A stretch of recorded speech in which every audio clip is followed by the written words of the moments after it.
নমস্কার বন্ধুরা, আজকে শেয়ার করব কাতলা মাছের রেজালা রেসিপি। প্রথমে মাছগুলোকে লবণ দিয়ে খুব ভালো করে ম্যারিনেট করে নিচ্ছি। এরপর তেলের মধ্যে সামান্য পরিমাণ লবণ দিয়ে দিচ্ছি, এতে মাছগুলো চিটে যাবে না।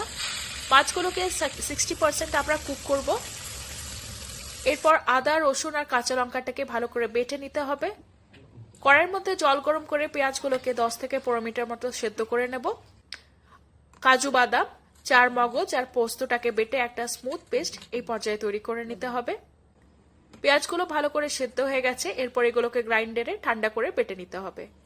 কড়াইয়ের মধ্যে দিয়ে দিলাম জিরে ফোড়ন, শুকনো লঙ্কা। যে আদা রসুনের পেস্টটা ছিল সেটা এই পর্যায়ে ভেজে নেব। পেঁয়াজের পেস্টটা দিয়েও খুব ভালো করে ফ্রাই করে নিতে হবে। দিয়ে দিচ্ছি 1 চা চামচ ধনে গুঁড়ো, 1 চা চামচ জিরে গুঁড়ো। মশলাটা খুব ভালো করে ফ্রাই হয়ে গেলে আমরা দিয়ে দিচ্ছি চার মগজ বাটা। এরপর জল দিয়ে ভালো করে মশলাটাকে সেদ্ধ করে নিতে হবে।